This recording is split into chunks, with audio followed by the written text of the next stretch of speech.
बढ़िया लगेगी ना, फ्रेम के हिसाब से अच्छी है ना, बताना सही है। अनुष्का,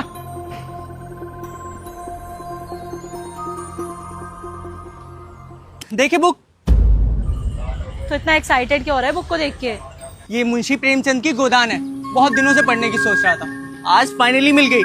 भैया कितने की है? 295 रुपये। कुछ कम कर लोगे? आप 20-30 रुपये कम दे दीजिएगा। सुजीत फालतू में पैसे क्यों वेस्ट कर रहा है? इससे अच्छा कि ऑनलाइन डाउनलोड कर लेना पीडीएफ में और पढ़ लेना। पर मैडम असली किताबें तो पन्नों वाली होती है। भैया इसमें भी पन्नों में ही डाउनलोड होती है और कंटेंट भी सेम ही होता है। लेकिन फिर भी उसमें क्या मजा है। वैसे भैया ये भी ठीक ही कह रही है। आपको ये किताब नहीं लेनी तो आप दूसरी किताबें देख लीजिए। मेरे पास इंग्लिश हिंदी राइटरों की अलग अलग किताबें हैं, सारा साहित्य मिलेगा आपको। भैया जब ऑनलाइन फ्री में मिल रहा है तो पैसे क्यों खर्च करें? और बात सिर्फ पैसों की नहीं है, हमें एनवायरनमेंट का भी तो थोड़ा ध्यान रखना होगा ना। जी मैं कुछ समझा नहीं। एक बात बताइए भैया, ये जो बुक्स बनाने के लिए पेपर्स आते हैं ये कहाँ से आते हैं? पेड़ों से, है ना? एग्जैक्टली। तो सोचो बुक्स बनाने के लिए कितने पेड़ काटे जाते हैं, इससे पॉल्यूशन नहीं बढ़ता? आज तक मैंने सुना था कि किताबों से ज्ञान बढ़ता है, पर किताबों से पोल्यूशन भी बढ़ता है, ये पहली बार सुन रहा हूं। चलिए बढ़ता होगा, पर कितना बढ़ता होगा? हम बाथरूम में टॉयलेट पेपर इस्तेमाल करते हैं, बाहर रेस्टोरेंट में जाते हैं तो टिश्यू पेपर इस्तेमाल करते हैं, उससे भी ज़्यादा बढ़ता होगा। शायद आपको पता हो कि टिश्यू पेपर को दोबारा रिसाइकिल नहीं किया जा सकता, लेकिन ये किताबें हैं जिनको आप बार बार पढ़ सकते हैं। आपने पढ़ ली तो अपने दोस्तों को पढ़ने के लिए दे सकते हैं। किताबें हैं जो सिर्फ ज्ञान फैलाती हैं, पोल्यूशन नहीं। आप ये किताबें लें या ना लें आपकी मर्जी है, और अगर आप ऑनलाइन किताबें पढ़ते हैं तो इसमें कुछ गलत भी नहीं मानता मैं, खासतौर पर उन किताबों के लिए जो किताबें आपको मिल ना रही हो या किसी वजह से आप उन किताबों को ले नहीं पा रहे हैं। लेकिन जो किताबें आपके सामने हैं उनको खरीदकर, उनको पढ़कर, उनके पन्नों को छूकर आप इनके लेखक की दुनिया में जा सकते हैं। तो इन किताबों को खरीद कर पढ़िए। वैसे भी आपको देखकर लगता है कि आप महीने में 3-4 बार फिल्में देखने तो जरूर जाते होंगे, और हर बार 1500-2000 रुपये खर्च भी करते होंगे। तो एक फिल्म को छोड़ दीजिए, एक किताब खरीद लीजिए। देख रहे हो भैया, अगर आपके पास इतना ज्यादा ज्ञान है तो आप ये फुटपाथ पे क्या कर रहे हो? यहाँ एक लाइब्रेरी हुआ करती थी, लोगों के पास पढ़ने का टाइम ही नहीं है, लाइब्रेरी बंद हो गई। मैं यही लाइब्रेरियन था, मैंने सारी किताबें खरीद ली और लोगों के बीच में आ गया, ताकि कुछ लोग ही सही जो किताबें पढ़ना चाहते हैं उन तक किताबें पहुंच सकें। ये आपने बहुत अच्छा किया। वैसे भैया और कौन कौन सी किताबें हैं आपके पास? कम ऑन सुजीत, अब तू ना हद कर रहा है। मैं नहीं खड़ी हो रही इतनी गर्मी में, मैं गाड़ी में बैठ रही हूँ, तू आ जाना।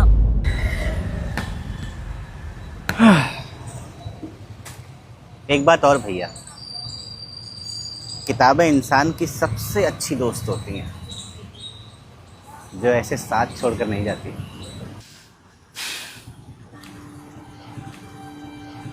अरे वाह,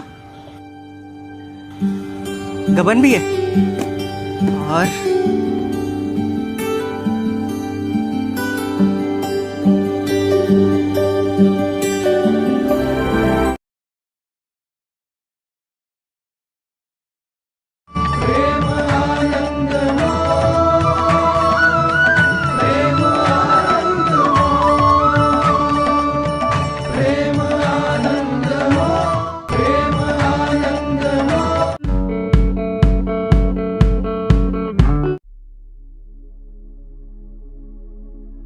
कितना अजीब है मानव जीवन। एक इंसान जीवन भर जीता चला जाता है, पर उसे ये पता ही नहीं कि जीवन असल में है क्या।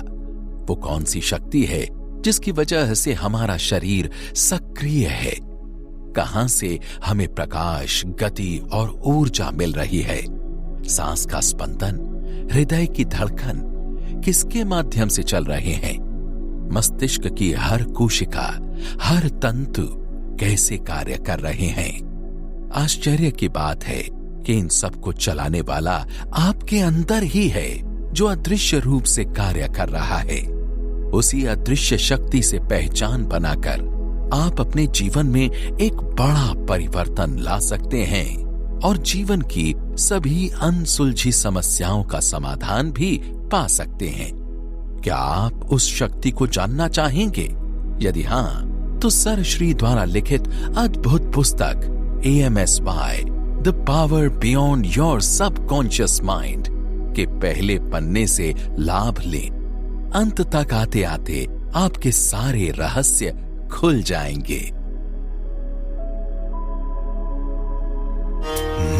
मैं से जब भर जाए अंतर मन,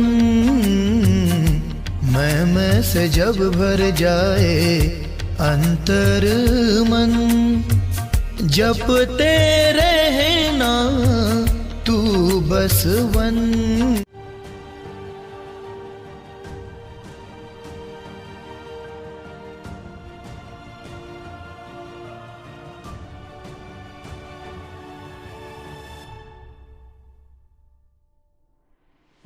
स्वास्थ्य की पहली शर्त। संपूर्ण स्वास्थ्य पाने के लिए खुश रहना ही पहली शर्त है, चाहे शुरुआत में वो कठिन लगे। सरश्री।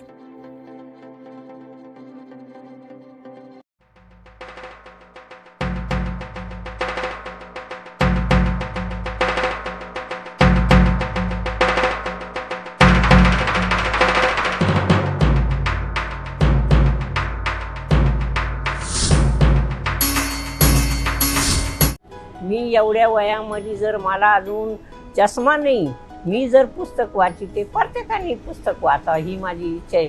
जास्त करून मोबाईल कमी करायचा आणि पुस्तकं वाचायची।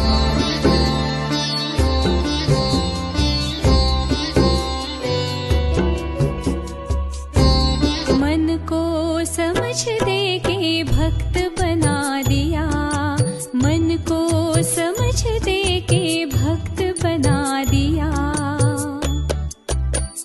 गुरुवर आपका शुक्रिया शुक्रिया। जब गुरु कृपा से ज्ञान जीवन में उतरने लगता है तो हर भक्त अभिव्यक्ति करता है।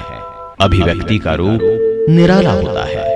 कोई रोने लगता है तो कोई हंसने लगता है, कोई लिखने लगता है, कोई मौन हो जाता है, कोई गाने लगता है, कोई नाचने लगता है। किसी भक्त के मन में गुरुवर की पालकी निकालने का भाव उठता है। गुरुवर के ज्ञान की पालकी निकालना यानी उस भक्त की चाहत है, जो आनंद, जो प्रफुल्लता उसे मिली है, वो विश्व के सभी लोगों को मिले। इसीलिए वो इस ज्ञान की पालकी को पूरे विश्व में ले जाना चाहता है।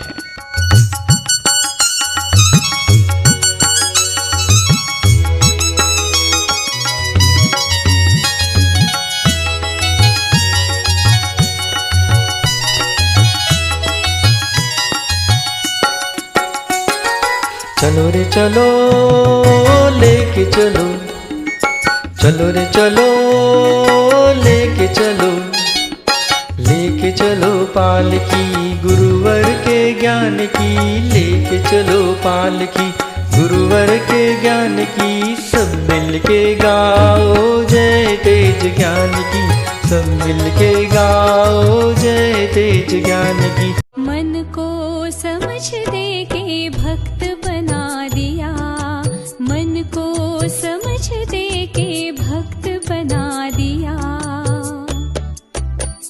गुरुवर आपका शुक्रिया शुक्रिया।